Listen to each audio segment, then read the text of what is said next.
Então, A gente tinha separado aqui no tema, que eu achei muito pertinente, porque assim, é, o mercado do audiovisual no Brasil evoluiu muito nos Uhum. últimos anos. Principalmente no mercado musical, a gente vê os artistas, tanto do sertanejo, quanto do funk, do gospel, Sim, melhorar a questão dos videoclipes, a questão de... Teve uma preocupação a mais com isso, essa sim, questão de entrega, qualidade de imagem, qualidade do áudio também. E lá fora sempre teve passos adiante, né, com sim, relação a isso. Tudo que vem no Brasil hoje, lá atrás já se fazia, ou está mais sim. evoluído, se a gente for falar tecnicamente falando. Uhum. Você, como brasileiro, você foi lá para Londres, teve propostas de trabalho para ir para lá, né? Sim. Como é que foi esse processo? E que dicas você dá para o brasileiro que trabalha no ramo do audiovisual e quer se aventurar nesse universo da Europa, dos Estados Unidos Sim. ou da Ásia, do audiovisual? O que que ele tem que fazer? Quais são os passos necessários para fazer de forma correta? Eu acho que, eu acho que a primeira coisa que alguém tem que fazer se quer realmente seguir essa carreira, né, de videomaker internacional, onde que você vai viajar, né, vai ser como se fosse um nômade aí, né? Você vai ter uma base, mas você vai ficar sempre viajando. Primeira coisa primeira dica que eu dou é aprender a falar inglês. Aprender a falar inglês. Porque o inglês ele te abre muita porta, muita porta. Que foi uma das. Como eu não fui, igual eu tava conversando aqui nos bastidores, eu não fui preparado para isso, eu tive que aprender na marra, e estou aprendendo na marra, né? Hoje eu faço aula, mas eu consigo me comunicar, viajo com equipe só de inglês e tal. Mas se eu tivesse essa base, eu acho que eu estaria um pouco mais longe hoje, se eu tivesse essa base do idioma. Então, acredito o seguinte: mesmo você aqui, baixa o Duolingo no seu telefone, muda o idioma do seu telefone, começa a tentar ver séries em inglês com legenda português, depois ver séries em inglês com legenda em inglês. Tenta fazer uma imersão na língua, que com certeza essa é a dica mais forte que eu posso dar. Vai te abrir muita porta. Vai te abrir muita porta, vai te dar possibilidades de outros lugares, conhecer pessoas novas, culturas. E o mundo inteiro, hoje eu já viajei, né, aí mais de 20 países. Em todos esses locais que eu chego, quando eu falo inglês, é como se eu estivesse aqui. Entendeu? Mesmo as culturas sendo diferentes, quando você domina a língua, ou você já está nesse nível de conversação, você fica seguro e fica tranquilo e vai te abrir porta. E a segunda dica é se preparar. Se preparar preparar a sua técnica. Não ficar agregado ao equipamento, aquilo que você tem para fazer o seu trabalho. Aprende a sua técnica, porque hoje, se você, que esse foi uma das ferramentas que eu usei, quando eu cheguei lá em Londres, na Inglaterra, é, eu não tinha equipamento, mas eu tinha a técnica. Aí eu falei o seguinte, para mim fazer um trabalho grande, eu preciso primeiro achar quem aluga, onde que eu alugo equipamento. E aí a locação é fácil de você achar. Agora, você achar um conhecimento, você ter a técnica é mais difícil. Então, quando eu cheguei lá, eu procurei saber onde que aluga equipamento, mas eu já tinha a técnica, então foi fácil. É a mesma coisa. Se você quer ir para São Paulo, se você quer ir para o Espírito Santo fazer uma viagem de carro, hum. quanto é para você alugar um carro hoje? Sei lá, 2 diárias. Vamos colocar que você vai ficar uma diária de carro hoje. Quanto que é uma diária de carro hoje, mais ou menos? Ah, cara, não sei. Eu lembro quando eu tava trabalhando de Uber, que eu aluguei carro é 500 e pouquinho ou 600 por semana. Por semana, né? Isso. Ok. Mas não sei quanto que é pra fazer o Ok. contexto aí. É relativamente fácil você alugar um carro hoje. Se Uhum. você souber quem aluga, você vai e aluga. Mas agora, e se você não tem a carteira?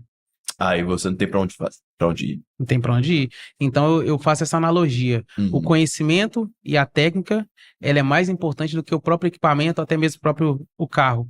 Porque alugar um carro, alugar um equipamento é fácil. Uhum. Você pegar um equipamento emprestado, é fácil para você. Se você é um músico e você pega uma guitarra emprestada, você vai fazer seu som e vai ganhar seu dinheiro. Vai Correto. manter seu cachê. Agora, se você não sabe tocar, então é mais difícil para mim você ter esse conhecimento. Então, acho que é o que eu chamo a atenção para todo mundo quando eu dou treinamento.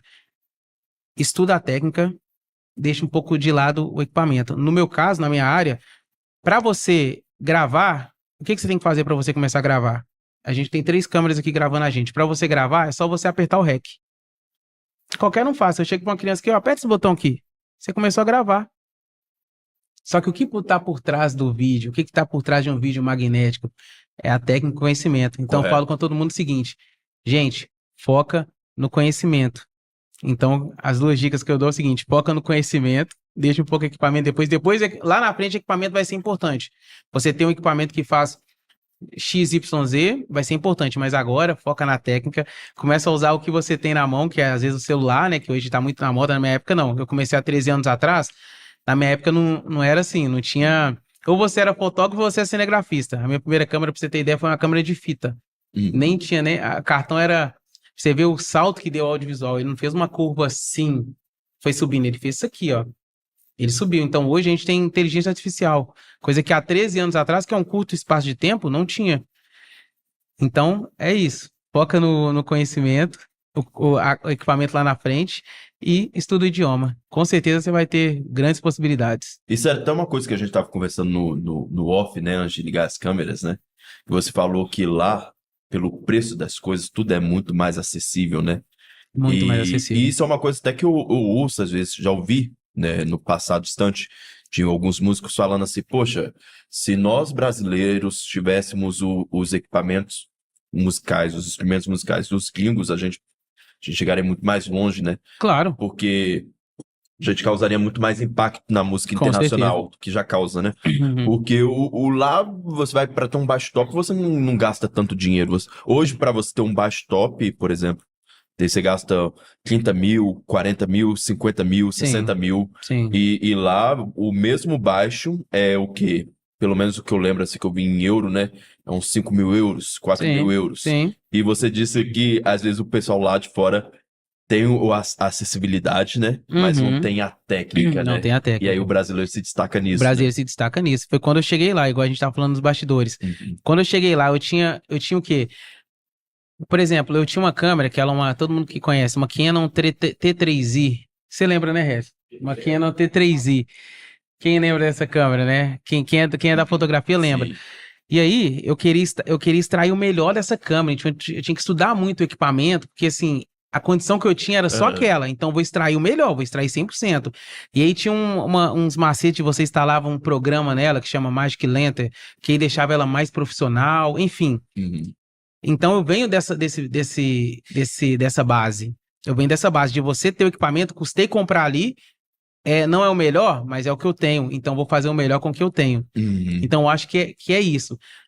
Nós, brasileiros, a gente tem muito isso. Vamos fazer o melhor com o que a gente tem. Eu já tive em situações em produções inglesas que, às vezes, faltava alguma coisa. E eles não sabiam o quê? Improvisar. Igual a gente. Entendeu, cara? Tá faltando negócio, vamos puxar um fio dali, sabe? Vamos fazer, mas vamos fazer acontecer. E eles falaram assim, ó, a gente não tem condição de gravar hoje por causa de A, B e C. Aí eu não era o diretor, eu falava, nossa, isso no Brasil jamais ia acontecer. A gente ia fazer o melhor com o que a gente tem. Então o brasileiro, ele tem essa malícia, esse jeitinho brasileiro, que quando a gente não usa pro mal, a gente usa pro bem, dá certo. Do improviso, e né? eles lá fora, eles valorizam isso. Valorizam isso, sabe? Valorizam ali você ter várias funções, você saber fazer várias coisas. Famoso desembolado. Desenrolado. A gente é desenrolado. Então, a gente não se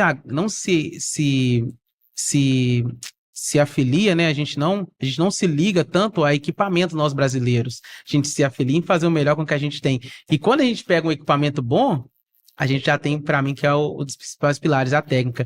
E aí, quando você chega lá, é sucesso. Não tem como não ser o melhor, sabe?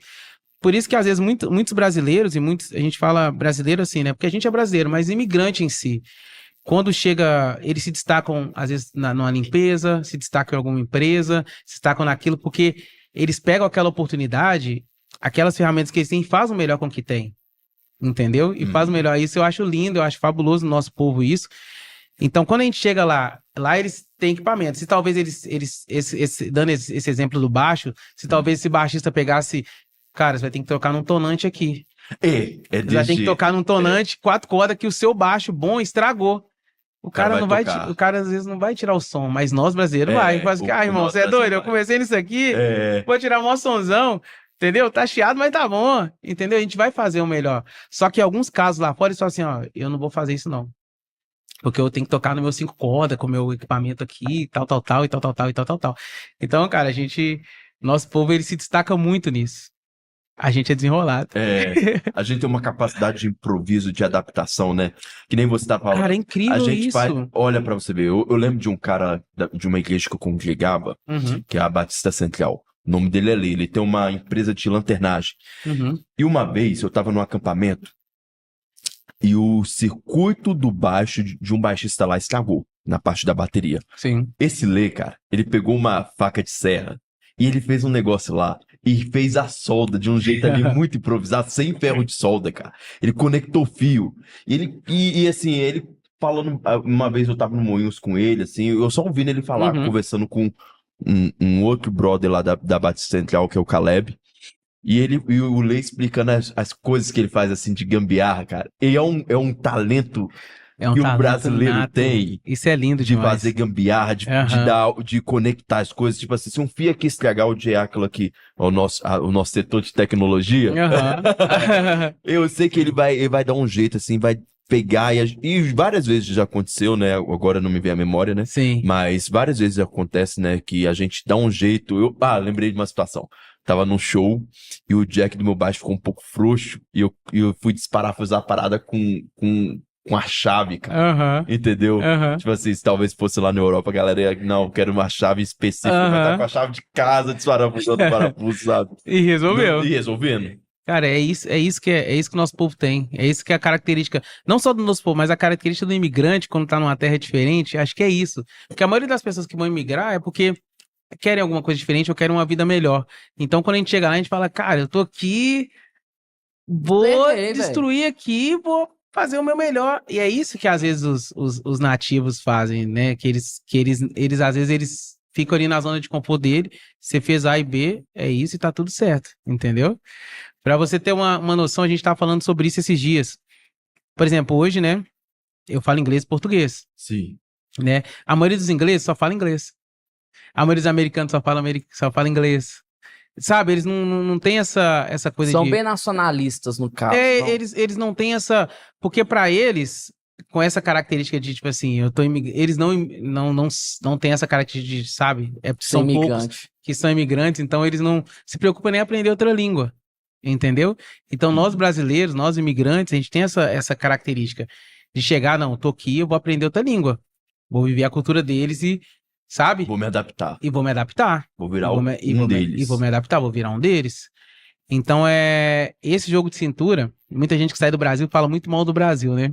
Fala muito mal a gente sabe das dificuldades que tem, de taxa e tal, mas eu sou completamente apaixonado pelo Brasil, sabe? Sou completamente apaixonado pelo nosso povo, sou completamente apaixonado pela forma que a gente leva a vida, porque eu, por exemplo, eu falo por mim, né? Eu vim de comunidade, né? Quando eu venho pra cá, eu fico na casa da minha mãe. Eu já até postei uma foto do meu prato, né? Que era arroz, feijão, carne e tomate. Então, assim, eu sou completamente apaixonado pela nossa comida, por tudo. E uma das coisas que eu sou mais apaixonado também é pela nossa forma de levar as coisas, sabe? A nossa forma de improvisar, nossa forma de desenrolar, nossa forma de pegar o melhor que a gente tem e fazer acontecer. Sim. Sabe? A nossa proatividade, isso é algo lindo. Isso é algo lindo e algo único. Então, eu acho isso maravilhoso. Cara, e eu queria saber uma coisa. Gente, se eu estiver falando muito, tá é o seguinte, a gente tem um script pra seguir e a gente já começou cantando música do Dragon Ball Z. Então, isso... Eu gosto, a gente gosta de ter esse perfil de deixar o convidado argumentar, porque... Às vezes você vai ter um feeling na hora de alguma fala, de alguma colocação, que vai gerar impacto, vai prender a atenção do público também, até por questão de cortes também. Sim. Então não se preocupe, não é porque a gente não tá conseguindo acompanhar a conversa ou porque você tá falando muito, não, é porque já é do nosso perfil. A gente gosta de deixar o convidado concluir o raciocínio. Não faz isso não, rapaz. A gente corta, aí a gente fala assim, chega em casa, não, velho, eu cortei o cara. Não fala isso não, senão esse podcast vai ser 7 horas. Não, vambora. Ô, Henrique, você não tem noção, mas a gente já saiu daqui 5 horas da manhã, cara. Fazer podcast 6 horas com o Dr. Ricardo, não sei se você conhece o Dr. Ricardo. Não Não. chega. Mano, o episódio O 100 episódio 100, foi mais 6 horas de quase podcast. 7 horas de podcast. Que isso, rapaz, vocês conversam, hein? Com Nós nossa, conversa. Se deixar. Isso Nós que eu- temos que colocar limite na Tem lei. a gente colocou limite 2 horinhas, 2 horas e meia. Ainda Sim. mais depois que eu casei também. Agora tem que voltar Agora, mais cedo. agora a mulher fica brava, né? Não é, cara, é assim, doutor Ricardo aqui, a gente comenta, fazendo negócio todo, batendo papo e o bicho pegando. Aí ele olhou assim, não, cara, amanhã eu tenho aula de inglês 6 horas da manhã. Já era o quê? 3h30. Você tá doido, velho. Pau quebrando. Ô, velho. Mas olha só, eu queria. Depois se tiver alguém mandando um abraço aí, você avisa aí pra gente, Aqui, ó, pra gente Lucas. mandar um Produção abraço aí. aqui, ó. Ah, tá. Aqui, ó. Deixa eu separar umas perguntinhas aqui.